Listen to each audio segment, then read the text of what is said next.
Fala pessoal, bem-vindo ao canal Forense, tá? O assunto de hoje é sobre ransomware. É um dos assuntos mais atuais no mundo de cibersegurança, tá? E eu compartilho com vocês parte do meu estudo que eu venho fazendo das famílias de ransomware, uma visão geral, tá? Do que é o que vocês precisam saber, né? Sobre ransomware e como se defender, tanto na visão do usuário final como na visão de empresa. Tá? Eu criei uma trilha aí de aprendizagem para a gente seguir.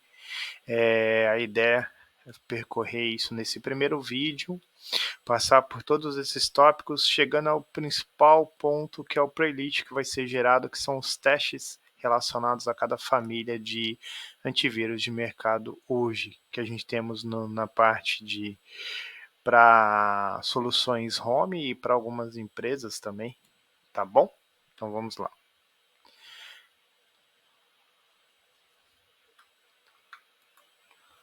A gente começa falando um pouco sobre malware, né? Malware são códigos maliciosos, né? São programas desenvolvidos, tá? Com o intuito de prejudicar muitos deles, tá? Tanto com finalidades que pode ser financeira, captação de dados, comprometer sistemas, invadir sistemas, danificá-los, tá? Muitas vezes são criados antes do conceito ransomware, porque o conceito ransomware é antigo, ele vem com famílias de ransomware criada como se fosse malware no passado, tornou-se muito famoso em 2017, como se passou a cobrar mais efetivamente, né? Acho que existe um divisor, né? Antes o WannaCry e depois o WannaCry que parou o mundo em 2017. Inclusive é o vírus que a gente vai trabalhar, o ransomware que a gente vai trabalhar nos nossos laboratórios, tá? Então o ransomware nada mais é do que um tipo de malware, tá? Trazendo um pouco, né? Ele é uma categoria maliciosa. Ele muitas vezes ele não danifica o arquivo, ele criptografa. Dependente do ransomware que você tiver, o objetivo dele é criptografar o arquivo para que você possa solicitar um resgate para. Tá?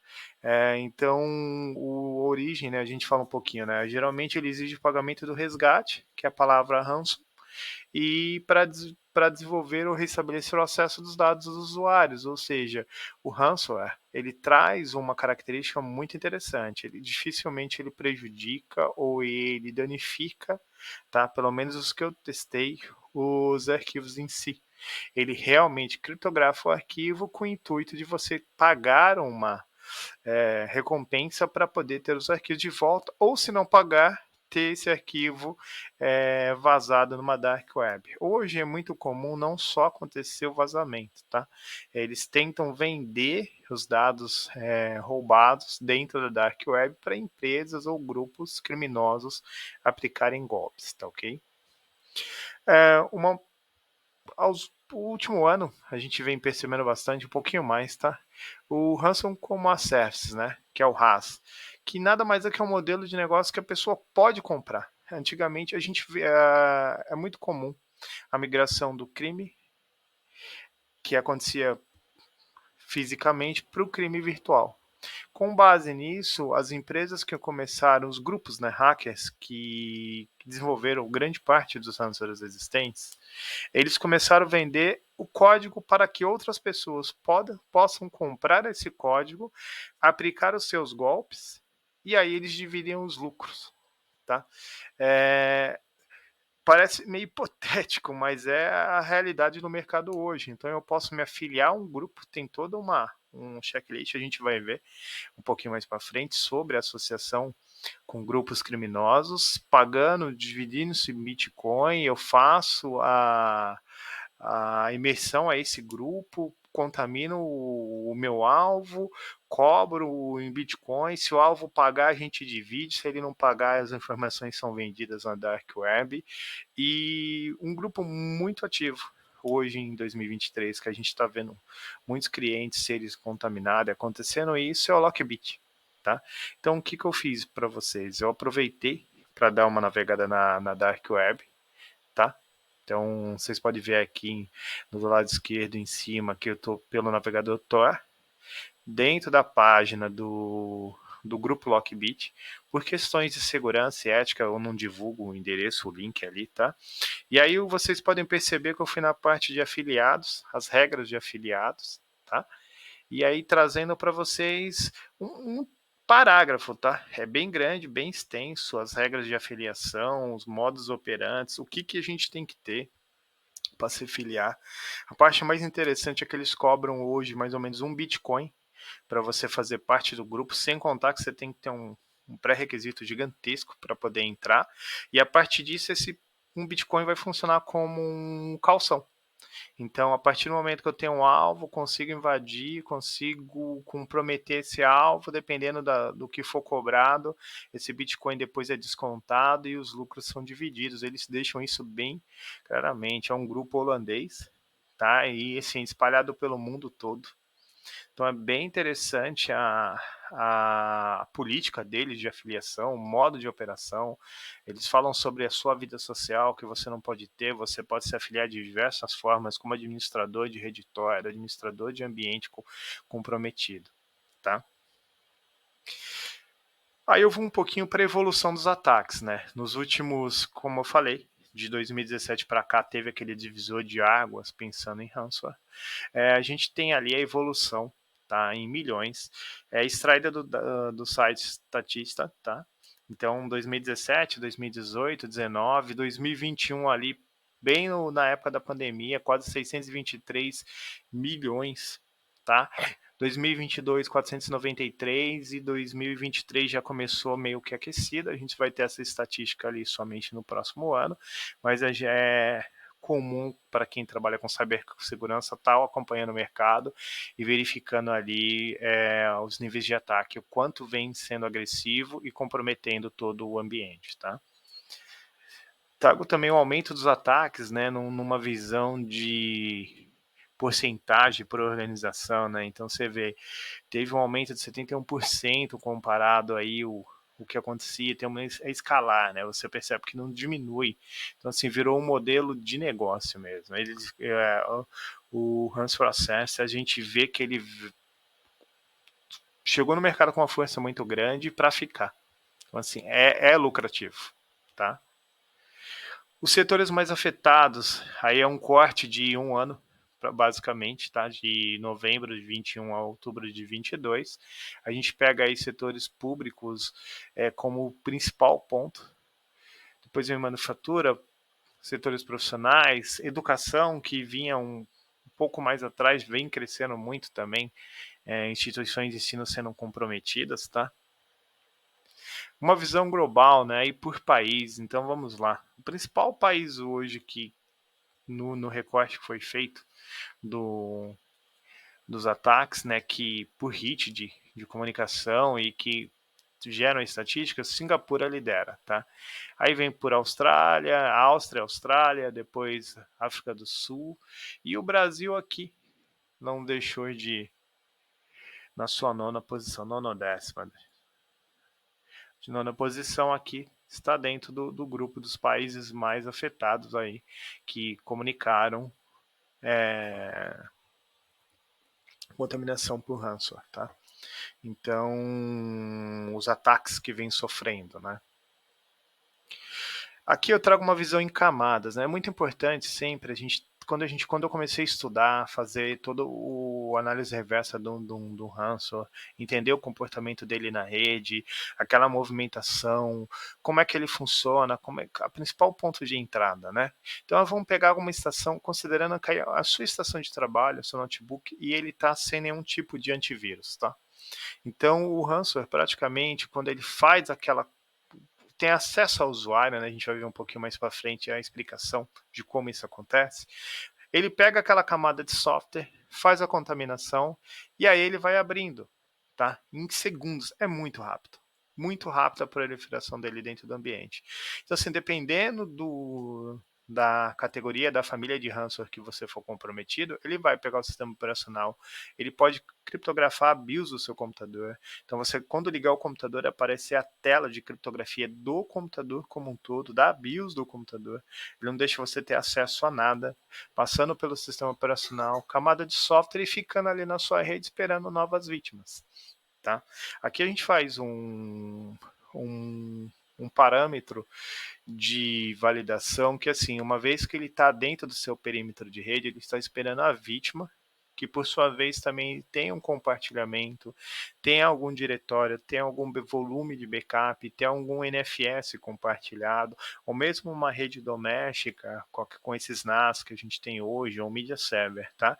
Se ele pegar, ele vai criptografar e não tem solução, se não tiver com nenhum tipo de solução de segurança instalado, pode ter certeza que ele vai ser comprometido, tá? E se o diretório de rede estiver aberto, você pode ter certeza que é 99% de chance de ser criptografado.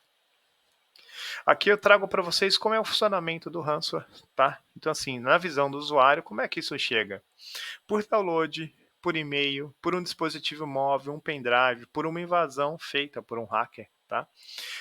90% das vezes que a gente vê a contaminação que ocorre ali por phishing, tá? Por e-mail.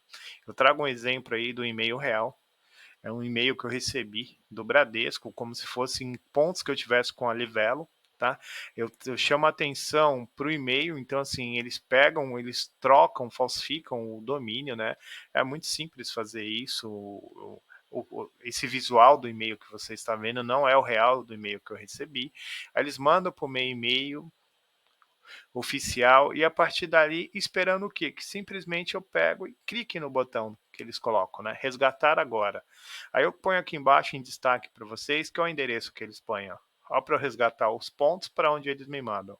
A partir do momento que eu clicar nesse link, o meu computador, sem nenhum tipo de proteção, como foi demonstrado na imagem anterior, vai ser comprometido. Eles devem baixar um command control para o meu computador, esperar a contaminação, esperar o momento, executar, fazer o download do ransomware e poder prejudicar minha máquina. Tá? Então a gente vou fazer uma simulação como se eu tivesse clicado no link e executado o arquivo numa máquina totalmente desprotegida, tá? Automaticamente existe a criptografia, né, da chave pública que é gerada pelo aquele arquivo no disco que foi gravado. Ele se comunica com a Dark Web gerando a chave privada, tá? E aí ele faz a criptografia no caso aí eu peguei o WannaCry, ele vai criptografar todos os arquivos. O sistema operacional não será criptografado, ele vai aparecer praticamente a telinha que está aparecendo ali, uma mensagem com um contador, com o principal objetivo: receber o resgate. Então, assim, a gente consegue simular isso, depois a gente vai fazendo os laboratórios, junto com as trocas ali de famílias de antivírus, tá? Mas é basicamente isso que acontece, independente, existe algumas modalidades que podem ser um pouco diferentes, sim, mas é justamente isso. Máquina desprotegida, usuário desatento, eu clico no link, ele baixa um arquivinho sem comprometimento nenhum, esse arquivinho se comunica com a internet, vai para a Dark Web, para as páginas que nem eu mostrei ali do Lockbit, do WannaCry, se contamina, baixa para minha máquina, executa e fica essa troca de chave. Então, assim, se eu quiser receber, ter os meus arquivos de volta, tenho que pagar, não tem acordo, tá?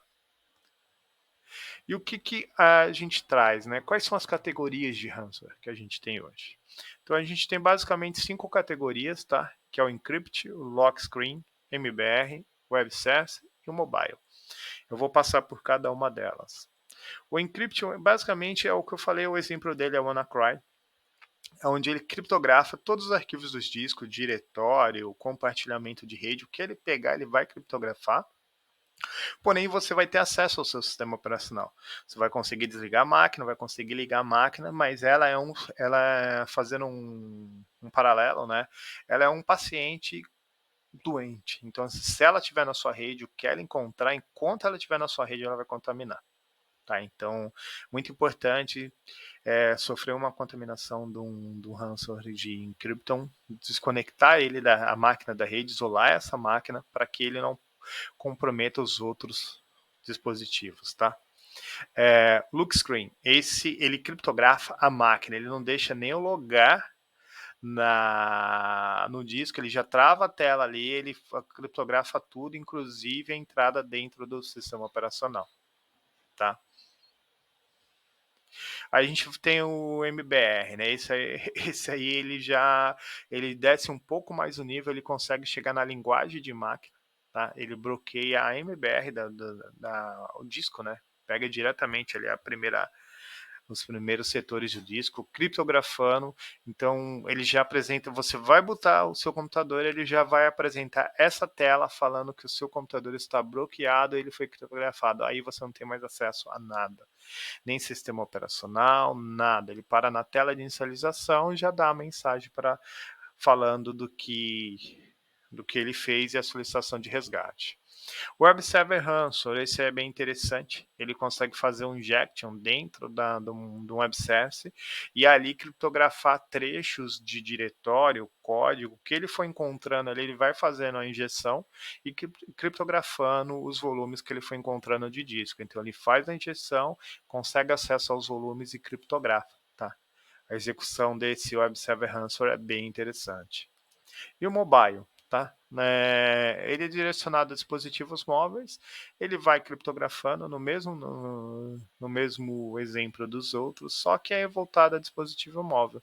Então, o que ele encontrar de outros dispositivos mobile, que tenha compartilhamento, que tenha ali algum tipo de share com o dispositivo, ele vai fazer a criptografia, tá?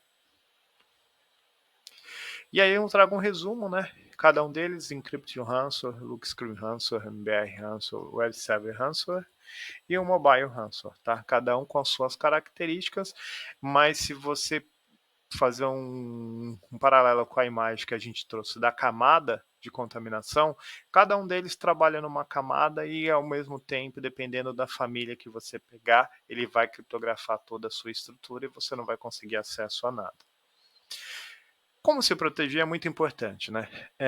Assim, não existe uma bala de prata. Sendo bem sincero para você, e também não existe uma ordem de proteção. Tá? Então, assim, eu trago 7 passos aqui para vocês, que assim, são os passos necessários para você tentar voltar do ataque ransomware sem pagar resgate. Tá? Primeira coisa, atualização do sistema operacional. Não utilize aqueles programinhas para fazer ativação, achando que você vai fazer a ativação do seu sistema e vai funcionar. Não existe café de graça. Simples e objetivo. Colocou um crackzinho para quebrar a chave do Windows e achar que o seu sistema está válido? Pode ter certeza que você abriu um backdoor ali, abriu uma porta que será contaminado. Em algum momento isso irá acontecer. Tá? Então, primeira coisa, sistema operacional. Procure sempre utilizar sistemas operacionais originais. Tá? Manter o seu sistema operacional atualizado, isso é muito importante. Tá bom? Cópia de segurança, o backup. Isso é o primeiro ponto que vai salvar a vida depois de você ter todo o seu parque atualizado. Por quê? A gente tem duas classificações, né? O online, que hoje, assim, as tecnologias trazem para a gente, Dropbox, OneDrive, Google Drive, pensando no nível usuário, no nível empresa Amazon, Azure, traz isso para a gente também. Então, assim, você pode ter backups vivos ali, que o usuário acabou de salvar um arquivo, ele já salva na nuvem, num diretório separado, e cada um desses fabricantes trazem um tipo de modelo de processo contra ransomware, backup, processo de restauração, isso é muito importante, tá? Ou offline. É o que salva a vida, sabe? Pior dos casos, não tem, a empresa não tem estrutura, você não tem estrutura, HD externo com backup desconectado, guardado, que seja feito ali uma periodicidade desse HD, sabe? Que tenha a sua seus momentos de backup, a definição, a política da empresa não importa. Minimamente você tem que ter isso dentro de uma estrutura. Se for uma empresa maior, o NAS, uma história de backup em disco, depois a rotina mandando do disco para a fita, e essa fita que não esteja num robô conectado online. Por que eu coloco online e offline? Porque se eu tiver uma contaminação do ambiente com ransomware, dependendo da família, ele vai sair criptografando tudo. Aí a pessoa fala, não, a nossa empresa é protegida. Ah, legal. Todos os computadores têm backup que fica no nosso servidor e manda para o robô e o robô manda para a fita. Aí você fala, pô, que bacana, estrutura bem evoluída, maturidade. Mas está tudo online. Ou seja, se eu tiver uma criptografia, dependendo do nível ali, eu perdi tudo de uma única vez. Então é sempre importante praticar políticas de backup, backup offline, backup fora de robô, backup guardado em armário seguro, cofre, sites diferentes. Vamos pensar no mercado home. Meu, HDzinho externo, fez o backup, tirou o backup, coloquei. Às vezes eu tenho amigos que falam, né? Não, a gente trabalha.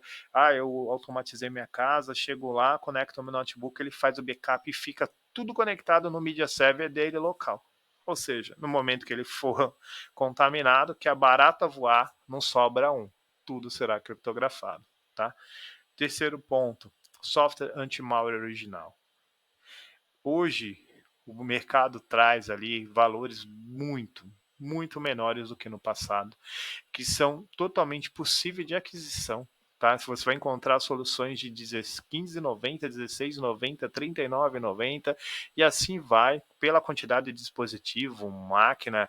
Eu te falo na data que eu comprei, talvez hoje esteja 40, 30, 50, sei lá, não importa, mas é um valor muito significativo se você pensar nisso no ano.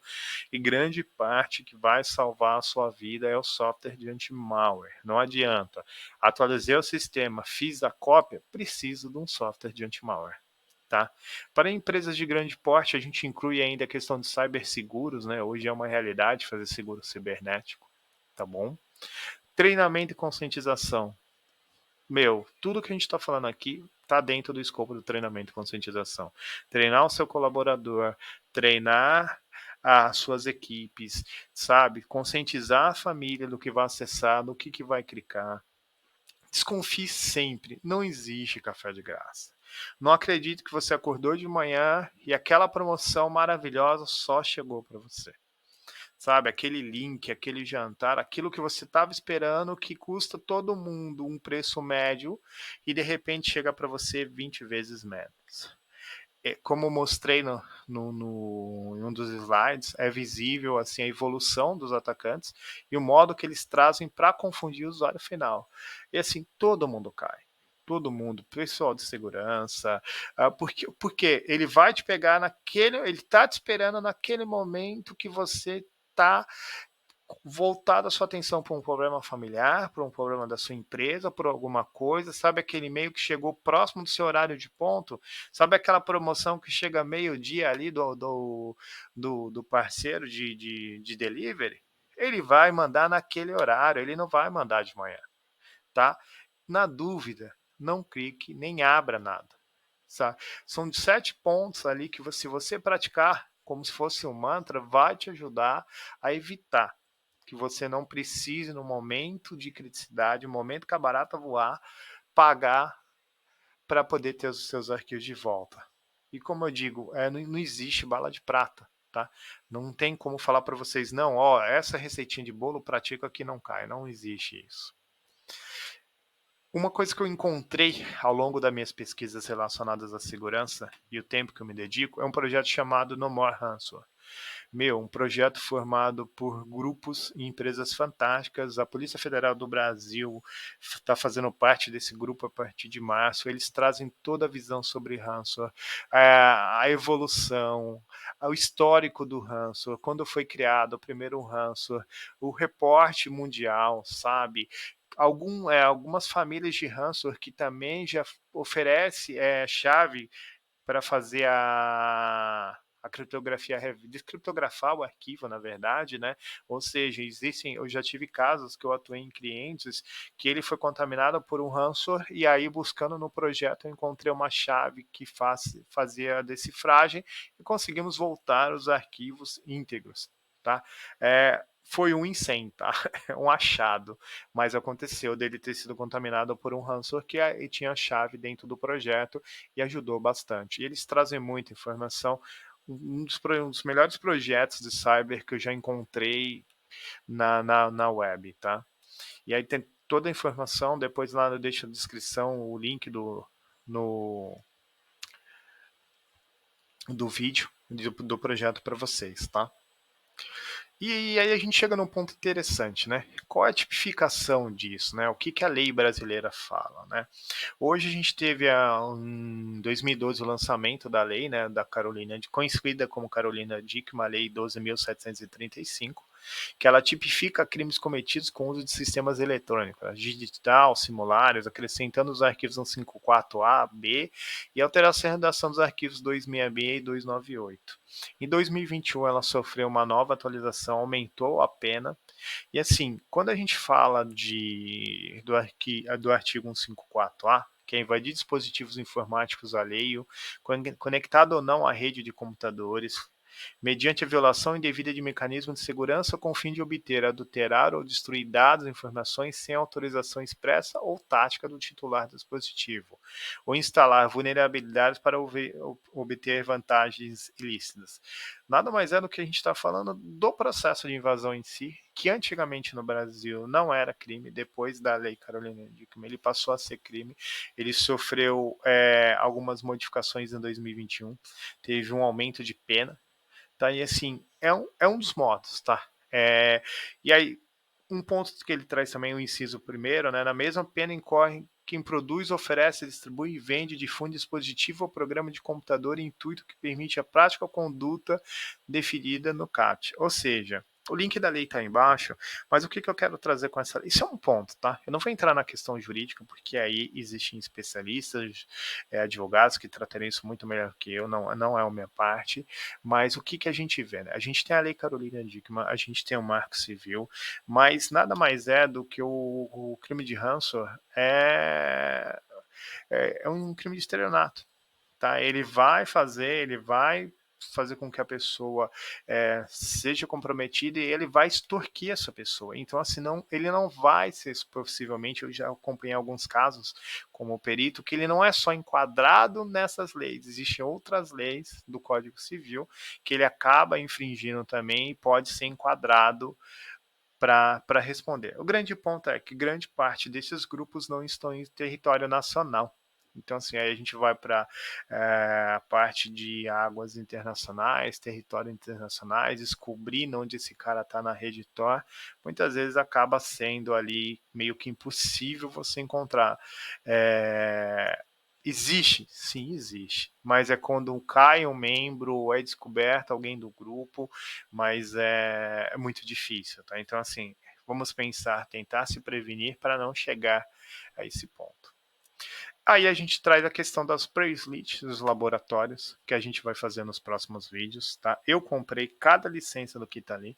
Bitdefender, Malwarebytes, Trend Micro, Norton, McAfee, Kaspersky, o Defender, só não do Defender, que já vem no sistema operacional, e a gente vai cruzar eles com o Ransomware WannaCry. Então a gente vai ter uma máquina contaminada, sem nenhuma proteção, conectada via rede, para identificar como é que é o comportamento desse compartilhamento com essas soluções, se o ransomware ele vai conseguir comprometer essas soluções ou somente o diretório.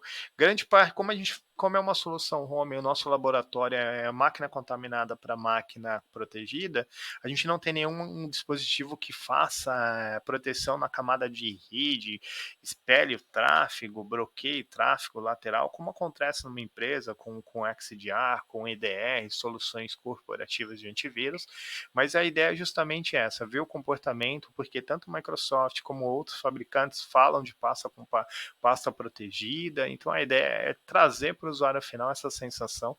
Então aí a gente vai ter mais sete vídeos dentro da playlist do laboratório de ransomware, tá? Para trazer essa visão para vocês, principalmente para o usuário final. Poxa, qual solução de vai utilizar? E aí a gente depois vai fazer uma brincadeira, trazer as notas direitinho, na nossa visão técnica como usuário final, pensando numa configuração next finish, ou seja, nada avançado, lembrando que a gente está tratando ali do mercado de usuários finais, uma visão de empresa também. Muitas empresas utilizam essas soluções, mas o ponto importante é verificar o comportamento delas versus a execução do ransomware real, tá? E por fim, eu agradeço a todos aí, muito obrigado. A ideia era fazer esse vídeo no máximo em 30 minutos, tá? Segue o link das minhas redes sociais. Obrigado aí pela audiência e aí acompanha aí as playlists, os próximos vídeos, os resultados para vocês verificar se a solução que vocês utilizam em casa está coberta e como ela se comportaria no caso, como a gente brinca, né, quando a barata voar. Quando tiver um comprometimento, quando às vezes a gente brinca, né, mas você convida alguém para dentro da sua casa, conecta na minha rede Wi-Fi, a pessoa vai e conecta a máquina comprometida aí, já viu. Beleza? Obrigado, siga as nossas redes aí e compartilhe. Até mais.